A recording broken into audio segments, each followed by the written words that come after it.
हमारे साथ कानून एवं न्याय राज्य मंत्री एसपी सिंह बघेल इस वक्त हमारे साथ हैं।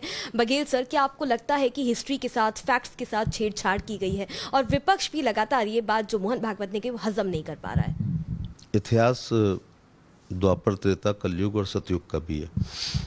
लेकिन जब देश आज़ाद हुआ तो जिन दलों की सरकारें लंबे समय रही, इतिहासकार भी उनके अनुसार चलते रहे, इसलिए ये छेड़छाड़ हुई है। देवलाली की भूमि हमारे लिए बहुत पवित्र है, जहाँ वीर सावरकर जी का जन्म हुआ और पूरा परिवार राष्ट्रवादी और क्रांतिकारी था।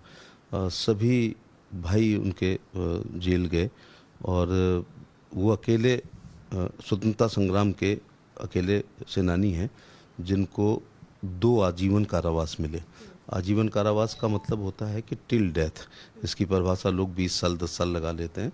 तो अगर हम आज़ाद ना हुए होते तो वीर सावरकर जी टिल डेथ ही उसमें रहते।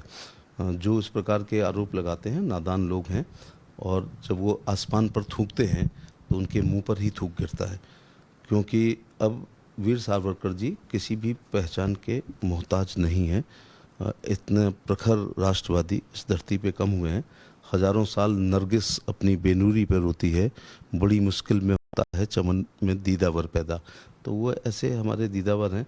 दूसरी बात, ऐसे लोगों को सेल्युलर जेल का एक बार पोर्ट ब्लेयर में जाके भ्रमण जरूर करना चाहिए। तो इस प्रकार की बातें करना ये उचित नहीं है।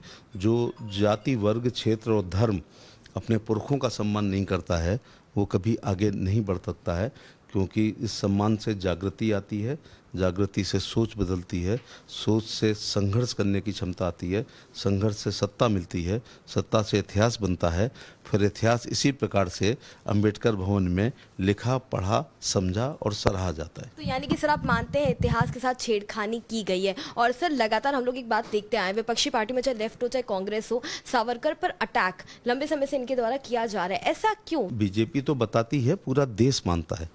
ढोलक पर गीत गाए जाते हैं वीर सावरकर की बलिदान के और उनकी जो यातना उनको मिली।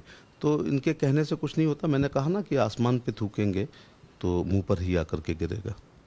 तो अगर एसपी सिंह बघेल सर की माने तो अगर वीर सावरकर के इतिहास के बारे में किसी को पढ़ना है तो पोर्ट ब्लेयर जरूर जाना चाहिए। नादान विपक्षी पार्टी के लोगों को भी पोर्ट ब्लेयर जाके सेलुलर जेल जाकर के एक बार वीर सावरकर का इतिहास पढ़ना चाहिए। वीडियो जर्नलिस्ट सुजीत के साथ हर्ष चंदवानी, टाइम्स नाउ, नव भारत।